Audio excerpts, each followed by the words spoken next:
सच्चे मन से इस प्रसंग को सुन लेता है तो उस व्यक्ति को 7 दिन की कथा सुनने का फल प्राप्त होता है। तो अब जो श्री कृष्ण है वो मथुरापुरी के राजा बन चुके हैं। राजा जरूर बने हैं लेकिन आज भी ब्रजवासियों की याद सताती है, बहुत याद आती है। कभी कभी ऐसा होता है कि याद बहुत ज्यादा आने लगती है। श्री कृष्ण जो है वो अपने कक्ष में बैठ करके रोने लगते हैं। मतलब एक दिन ऐसा नहीं जाता जिस दिन ब्रजवासियों को याद न किया हो, नंद बाबा को, यशोदा मैया को, ग्वाल बालों को, राधा रानी को याद न किया हो। याद हर दिन आती है लेकिन कभी कभी ऐसा होता है कि याद बहुत ज्यादा आने लगती है। तो ऐसी एक दिन की बात है कि याद बहुत ज्यादा आ रही है। तो श्री कृष्ण अपने ही कक्ष में बैठे हैं और रो रहे हैं। तो वहीं श्री कृष्ण के बगल में कक्ष था उनके सबसे प्रिय मित्र उद्धव जी का। अब जो उद्धव जी हैं वो गुरु बृहस्पति जी के शिष्य हैं, मतलब परम ज्ञानी हैं। जीवन में ज्ञान से बढ़कर कुछ नहीं। और जो उद्धव जी हैं उनका स्वरूप स्वभाव सब श्री कृष्ण जैसा है। मतलब चाल ढाल, बोलना चालना, दिखना सब श्री कृष्ण जैसा। मानो यदि कोई पहली बार देखे उद्धव जी को तो ऐसा लगे जैसे श्री कृष्ण ही चले आ रहे हैं, इतने एक जैसे दिखते हैं दोनों। उद्धव जी को श्री कृष्ण के रोने की आवाज सुनाई दी। उद्धव जी और श्री कृष्ण बड़े अच्छे मित्र हैं। हर व्यक्ति के जीवन में एक मित्र ऐसा होता है जो आपके बारे में सब कुछ जानता है, जिसे आपके बारे में सब कुछ पता है, कुछ ना छिपा हो जिससे। तो ऐसे ही श्री कृष्ण के जीवन में वो मित्र हैं उद्धव जी, उनसे कुछ नहीं छुपा, हर बात पता है श्री कृष्ण के बारे में। तो उद्धव जी दौड़े दौड़े गए हैं, देखा तो श्री कृष्ण रो रहे हैं। उद्धव जी कहते हैं कन्हैया क्या बात है, क्यों रो रहे हो? ठाकुर जी कहते हैं कि आज ब्रजवासियों की याद बहुत आ रही है। आज नंद बाबा की, यशोदा मैया की, राधे की, ग्वाल बालों की याद बड़ी सता रही है। वो नंद बाबा यशोदा मैया का प्यार। जब मैं गैया चरा कर लौटता था तो मैया हमेशा द्वार पर खड़ी होती थी कि अब मेरा कन्हैया आएगा। वो नंद बाबा जब भी घर से बाहर निकलते थे तो बिना जूतियों के निकलते थे, क्योंकि उन्हें पता होता था कि पीछे से हमारा कन्हैया आएगा, जूतियां शीश पर रख कर लाएगा और कहेगा कि बाबा आज फिर से आप जूतियां पहनना भूल गए। इतना प्रेम करते वो मुझसे। वो गोपियां तो मुझसे इतना प्रेम करती हैं कि एक बार की बात है, मैं जब रोज माखन चुराया करता था तो यशोदा मैया मुझसे कहती हैं कि देख कन्हैया रोज रोज माखन मत चुराया कर। वो गोपियां कुछ बोलती नहीं हैं लेकिन उनकी जीविका ही इसी से चल रही है, तो रोज जाकर के माखन चुरा लेता है, क्या बचता होगा उनके पास, तो इसलिए तू माखन मत चुराया कर। श्री कृष्ण कहते हैं ठीक है मैया। अब बहुत दिन तक श्री कृष्ण माखन नहीं चुराते। तो कुछ समय बाद सारी गोपियां इकट्ठी होती हैं और नंद महल के बाहर आकर के खड़ी हो गई हैं। यशोदा मैया बाहर निकलती हैं, कहती हैं क्या बात है, अभी तो कन्हैया ने कहीं माखन भी नहीं चुराया।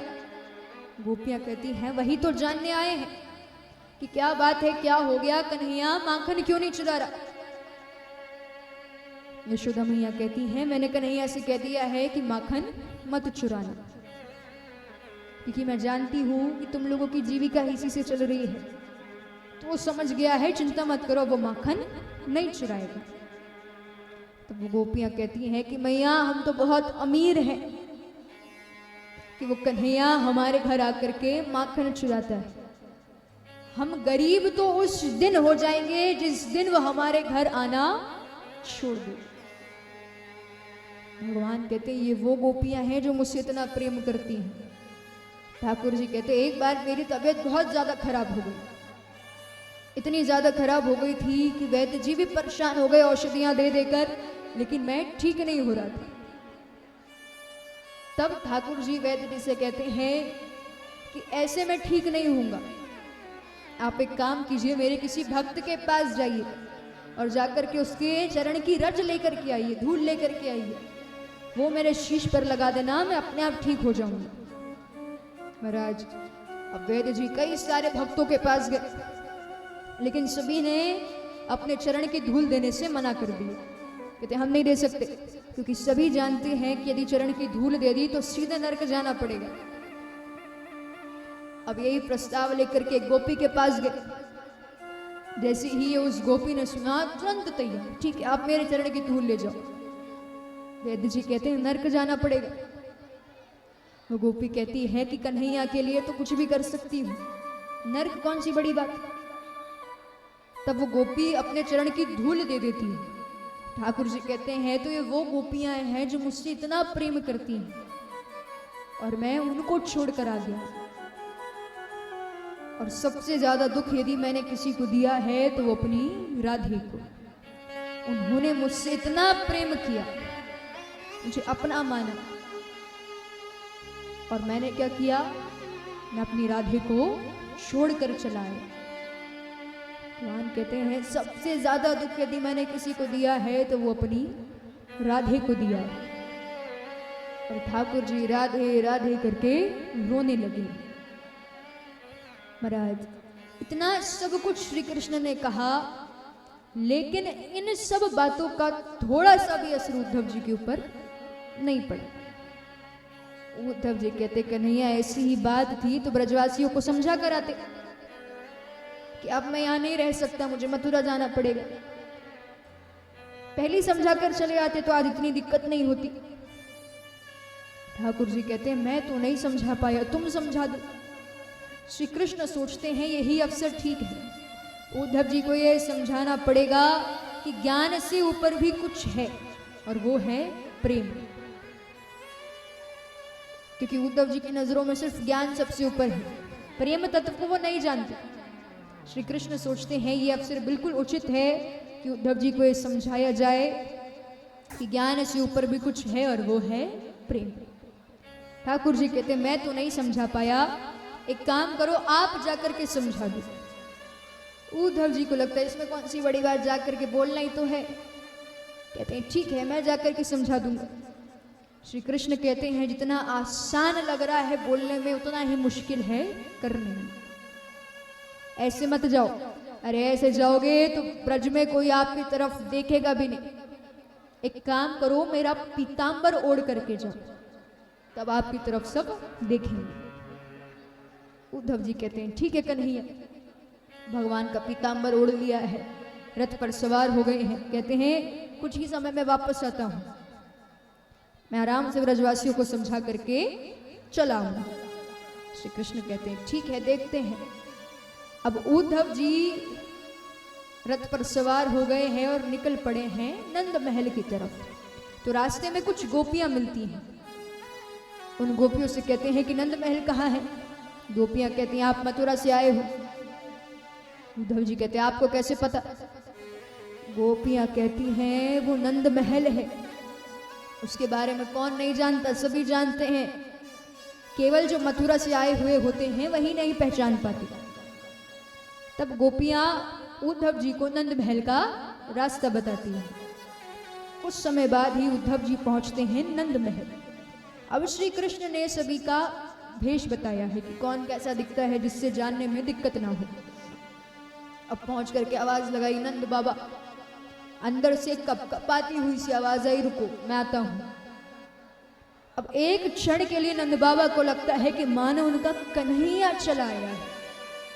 महाराज दौड़े दौड़े चले गए और जाकर के उद्धव जी को गले से लगा लिया। तो दूसरे क्षण लगता है ये मेरा कन्हैया नहीं है। थोड़ा सा हटा करके देखा तो उद्धव जी। महाराज ये देख करके और दुखी हो गए और जोर जोर से रोने लगे। उद्धव जी पहले पहचान नहीं पाए कि नंद बाबा हैं, क्योंकि जो वेश बताया था उससे बिल्कुल विपरीत हो चुके हैं। बुजुर्ग हो गए हैं, चेहरे पर झुर्रियां आ चुकी हैं, आंखें अंदर तक धंस चुकी हैं। उद्धव जी कहते हैं क्षमा करना हम आपको पहचान नहीं पाए। मैं श्री कृष्ण का मित्र हूं उद्धव, श्री कृष्ण का संदेश लेकर के आया हूं। जैसे ये बात नंद बाबा ने सुनी अंदर बैठाते हैं। यशोदा मैया को आवाज सुनाई दी। यशोदा मैया को भी लगता है कि मानो मेरा कन्हैया चला आया है। महाराज यशोदा मैया ने दौड़ लगा दी, लेकिन जाकर के देखा तो उद्धव जी। यशोदा मैया भी बड़ी दुखी है, रोने लगी है। यशोदा मैया कहती हैं कि आज फिर से उस कन्हैया ने संदेश भेज दिया। अरे जाकर के उस कन्हैया से कहो कि संदेश से काम नहीं चलेगा, उसे स्वयं को आना पड़ेगा। कब तक हम संदेश सुनते रहे? नंद बाबा कहते हैं ये सब बातें छोड़ो, एक काम करो, उद्धव जी बड़ी दूर से आए हैं, मैं उनके भोजन का प्रबंध करता हूँ। अब स्वाभाविक सी बात है, यदि भोजन लेने जाना है तो व्यक्ति रसोई घर में जाएगा, लेकिन नंद बाबा बाहर की तरफ जाते हैं। उद्धव जी सोचते हैं रसोई घर अंदर है, बाहर क्यों गए? तो उद्धव जी रसोई घर में जाकर के देखते हैं। अब जैसे ही रसोई घर को देखा तो आंखें फटी की फटी रह गई। रसोई घर में जाले पड़ रहे हैं, मानो जब से कन्हैया गए हैं तब से उस घर में भोजन नहीं बना। कहते हैं इतना प्रेम, आज के समय में कौन किससे इतना प्रेम करता है? महाराज हाल ये है कि उद्धव जी की आंखों में आंसू आ गए। अब रात्रि भर बैठ करके नंद बाबा यशोदा मैया श्री कृष्ण की लीलाओं को याद कर रहे हैं, रोते जा रहे हैं, रोते जा रहे हैं। नंद बाबा कहते हैं वसुदेव जी देव की ठीक है? कहते हैं हाँ वो ठीक है। यशोदा मैया कहती हैं हमारा कन्हैया कैसा है? क्या उसे हमारी याद नहीं आती? यहाँ हर क्षण हम सिर्फ उसके नाम का स्मरण करते हैं, दिन भर रोते रहते हैं। उद्धव जी कहते हैं कि कन्हैया रोज आप लोगों को याद करके रोता है। अब महाराज इस तरह से बातें चल रही हैं, सुबह हो जाती है बात करते करते। अब गोपियां दहली पर दीपक लगाती हैं और फिर नजर पड़ती है कि नंद महल के बाहर ठीक वैसा ही रथ खड़ा है जिस रथ से श्री कृष्ण मथुरा गए और कभी लौटकर नहीं आए। गोपियों को लगता है कि मानो कन्हैया वापस चले गए। सारी गोपियां इकट्ठी हो गई हैं। उद्धव जी बीच में खड़े हैं, चारों तरफ गोपियां। कुछ क्षण बाद गोपियों को समझ में आता है कि ये कृष्ण नहीं है, ये उद्धव जी हैं। गोपियां कहती हैं आज फिर से उस कन्हैया ने संदेश भेज दिया। उस कन्हैया से बोलो कि अब संदेश से काम नहीं चलने वाला, कन्हैया को स्वयं को आना पड़ेगा। उद्धव जी कहते हैं ये वृंदावन है, यहाँ पर कन्हैया हमेशा वास करता है।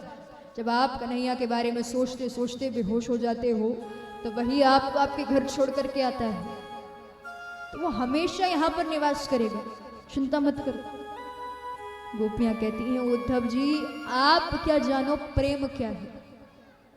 आपके जीवन में ज्ञान सबसे ऊंचा है, आपकी नजरों में हम हैं अनपढ़ गवार, लेकिन सबसे जरूरी है कि हम हमारी कन्हैया की नजरों में बहुत ऊंचे हैं। आप क्या जानो प्रेम क्या होता है? आप क्या समझो कि प्रेम की परिभाषा क्या है? अब महाराज गोपियां जो हैं वो उद्धव जी को समझा रही हैं, कहती हैं ये प्रेम की बात है, आपके समझ में नहीं आएगी। यहाँ प्रेम में व्यक्ति अपना सर भी दे देता है।